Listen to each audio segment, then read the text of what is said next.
birden patladı ha. Bizimki de öyle. Ya da o değil de kürtler var ya.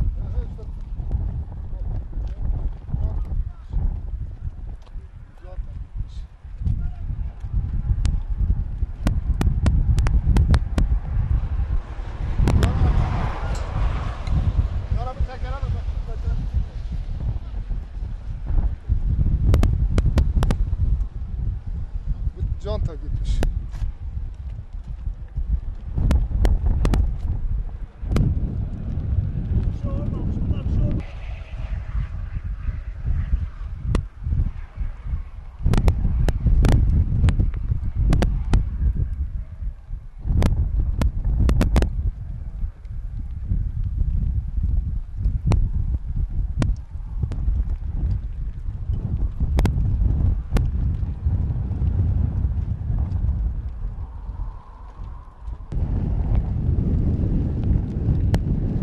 Geçmiş olsun, hayırdır? Sağ olun.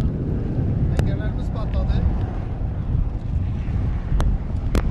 Bir saatten beri buradayım. Bir saat içerisinde 15 tane araba bu şekilde çifte tekerler, benimki çifte teker patladı. Basına haber verdik, televizyona söyledik, trafiğe söyledik, jandarmaya söyledik. Bir saattir tedbir alınmıyor, arabalar aynı istikamete geliyor. Yol çift şerit olmasına rağmen tek yönden verilse, yani bereket versin, bir buzlanma yok. Buzlanma olsa şimdi yüzlerce kişi ölmüş olacaktı.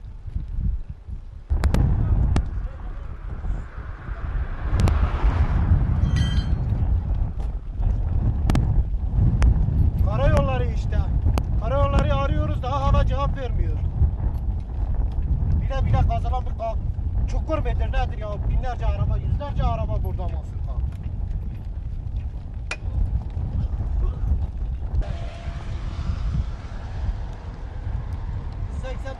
Arıyorum, cevap vermiyor.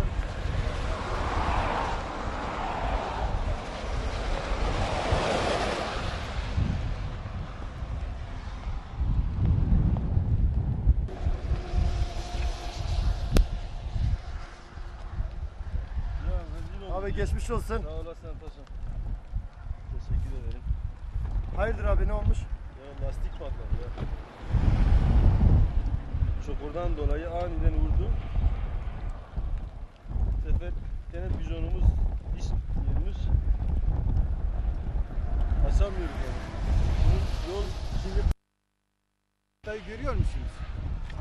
İşte bak millet ne kadar mağdur olmuş. bunu Kime derdimizi söyleyeceğiz, kime şikayet edeceğiz? şu yol yardımı numarasını biliyor musunuz?